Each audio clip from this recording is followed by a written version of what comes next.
Hey guys, so my name is Krishna Patel, and today I will be giving you guys my viewpoint on what mental illness really is, and I will also be talking about the causes of mental illness, and I will also share some of my experience with two mental illnesses that I have been diagnosed with.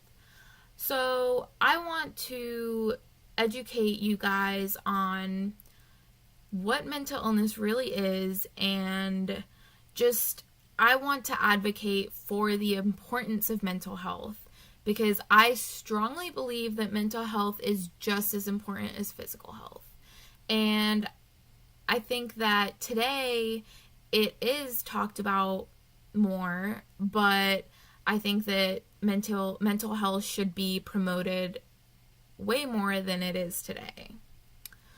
So there's a lot of controversy surrounding on the topic of mental illness and if it should be considered as a brain disease. So I personally think that mental illness is an illness or a disorder that affects an individual's everyday activities. It affects the way they think, the way they feel, and it can really affect a person's daily life as well as the relationships that he or she has with people around them. So this is why mental illness is really important, and it is important to be educated on some of the symptoms of prevalent mental illnesses today. Two of the most important mental illnesses that face many people, especially young adults, is depression and anxiety. I think that as a college student, it is very easy to experience symptoms of depression and anxiety. Some people experience it every now and then, so I don't believe that that could really be diagnosed as someone having that illness specifically. It could just be just the symptoms because, I mean, college is tough. And it's like when you are kind of adulting, but not really. So anyways, let me get back to the topic. I think that mental illness stems from genetics as well as the experiences that the individual goes through in his or her life. According to the Nova article, History of Mental Illness, there are three different theories that regarding the causes of mental illness. The first one is the supernatural theory, which states that mental illness is a product of possession by some sort of evil spirit. So this one isn't really accepted nowadays. Maybe in the beginning of the research on mental illness, that could have been a theory that many people supported. But today, many people don't believe that an individual could be possessed by a demonic spirit. The second one, which is one of the most accepted theories today, is the somatogenic theory, which states that mental illness derives from inherited genes and or a chemical imbalance in the brain. The third one, which is another one of the most accepted theories, is the psychogenic theory that states that mental illness stems from a traumatic or stressful event or events that the individual experiences. So I strongly believe that mental illness does occur due to a chemical imbalance of the brain's neurotransmitters as well as what the individual encounters in his or her life. So I believe that an event can trigger the symptoms of a mental illness. And I feel as though the diagnosis of a mental illness can only occur if the individual accepts that he or she is experiencing the symptoms of a mental illness. If you believe that you are experiencing symptoms of a mental illness, I would recommend to maybe seek professional help. That way that person that is educated in that field can ask you the proper questions in order to decide if you do have that mental illness or not. Because treatment of a mental illness is very important, especially if the mental illness is severe. I believe that a mental illness can start off mild, and in many cases, if it isn't treated, it can get worse, and this is not healthy for an individual. So, I believe that having a mental illness doesn't make you any different from the person sitting next to you. I just think that mental illness means if you have a mental illness, you have to go about your daily activities differently. You have to be cautious of events or things that can trigger this mental illness to come out again, or it can trigger the onset of the mental illness again. So if you know that you have a mental illness, you should definitely make your mental health a priority, because it is just as important as your physical health. So regarding treatment of mental illnesses, I think that medications or counseling can be effective.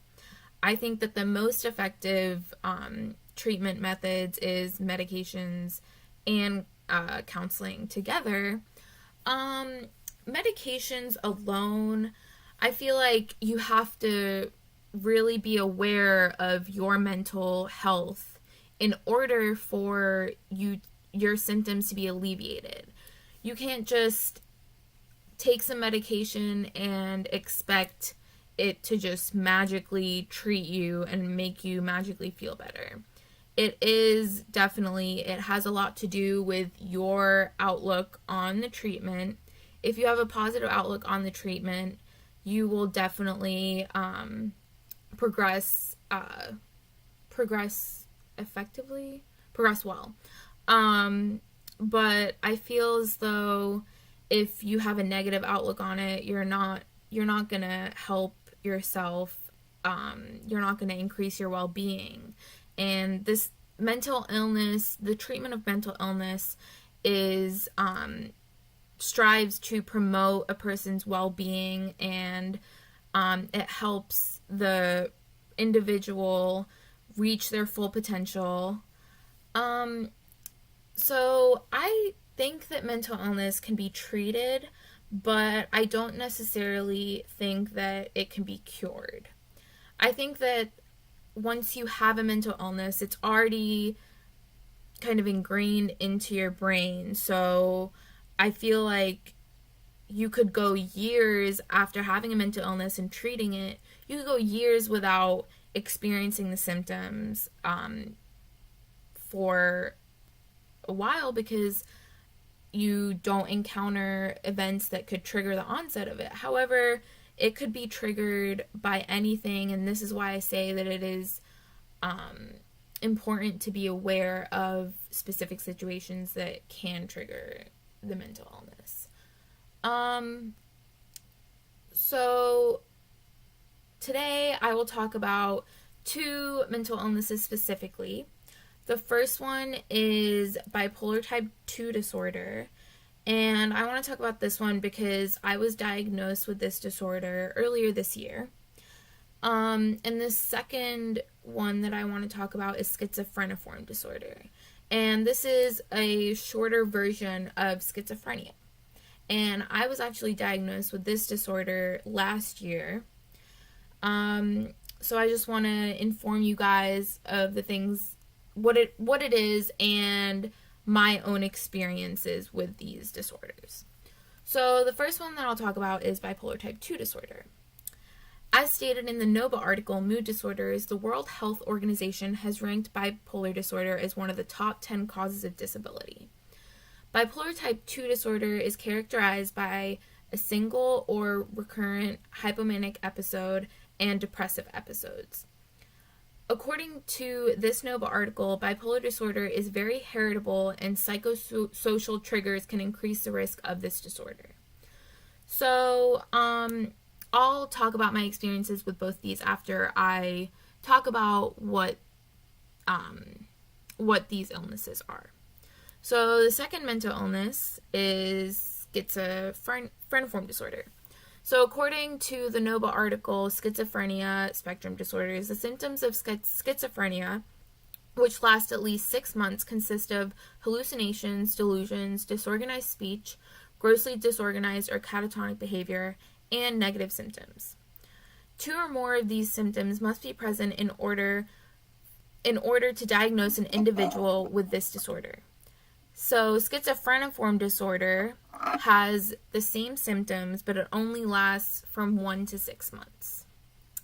So first, I will talk about schizophreniform disorder. This disorder I was diagnosed with last year. The events that I believe triggered it was I wasn't able to sleep for about 1.5 weeks. So this led me to be very paranoid, and I wasn't able to sleep, and my thoughts were just very my thoughts weren't coherent. So I was treated with this, and I sought medical help. I started taking medication for this, and I also started seeing a psychologist. So just a quick thing about me. I used to be pre-dental, and then this happened, and I got very interested in why this happens, and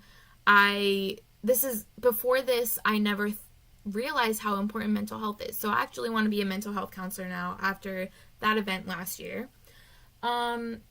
So this year, I was diagnosed with bipolar disorder, type 2. Type 1 is more extreme highs and lows, and type 2 is not as high. So I definitely experienced these depressive episodes and the manic episodes. When I was experiencing these depressive episodes, I just felt really down. I wasn't properly taking care of my hygiene.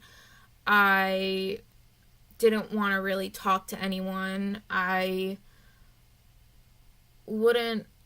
just wouldn't want to open up to anyone. I just wanted to be by myself and be sad by myself. I felt like I didn't want to burden anyone with the way I was feeling.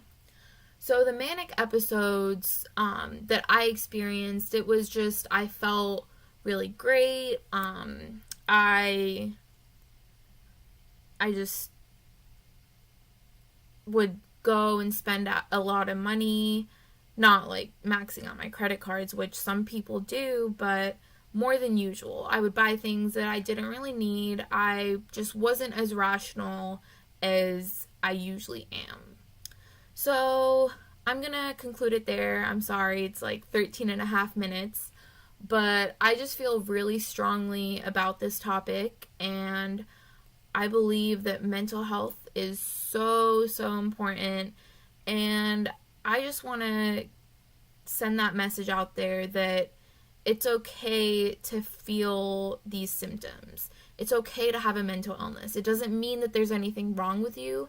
It just means that you have to take the necessary steps to make sure that these symptoms don't affect your everyday activities.